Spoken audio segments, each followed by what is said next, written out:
We all want to know what Rocco Pasafumi, our movie critic, thought of the much hyped and anticipated Batman versus Superman movie. Rocco! Yes, thank you very much, Howie. The movie I did naturally was Batman vs. Superman. It's directed by Zack Snyder, and it stars Ben Affleck and Henry Cavill.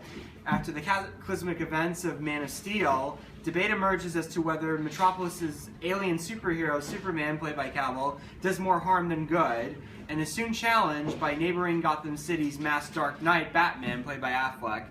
This, of course, was highly anticipated because, this has become a big thing with, Batman, Superman since the 80s. There was a comic that was done by Frank Miller called The Dark Knight Returns, which created a resurgence for Batman, and one of his stories was basically Batman and Superman becoming rivals, basically.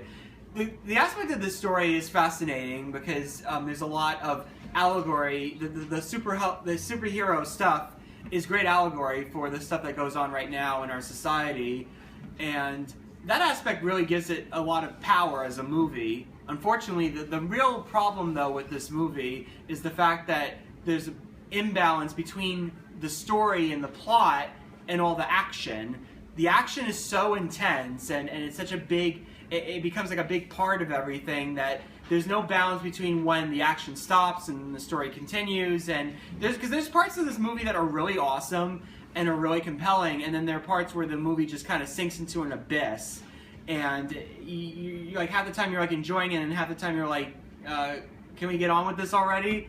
So unfortunately, this aspect really creates a problem with this particular movie. It's definitely an improvement over Man of Steel. Man of Steel's main problem was, rather it was a lot of this kind of very dull, dark action, but the story wasn't all that interesting. This one, the story is more interesting, but the problem is that the movie lacks a certain balance to it. I mean, a lot of people would say, oh, Ben Affleck had a lot to do with it. No, he didn't. Ben Affleck was really good.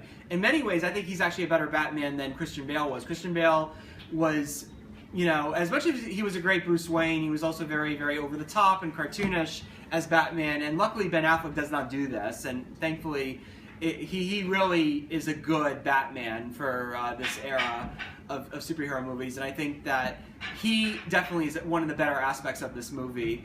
But overall, I think, if you're a comic book fan, you like the superheroes, Batman, Superman, like a fan of the 90s comics particularly, I think you'll find the movie satisfactory. But I think for other people who are not that familiar with superheroes or are not that into it that much, it's not the best example of the type of subgenre of superhero movies, unfortunately. I mean, I think that if the film had been better balanced and better paced, it could have very easily been like another Dark Knight where everything just flowed almost perfectly. But unfortunately, this kind of is a bit hit or miss at times. When it hits, it's great. When it misses, it's not so great, unfortunately. And so it's not really one of the better.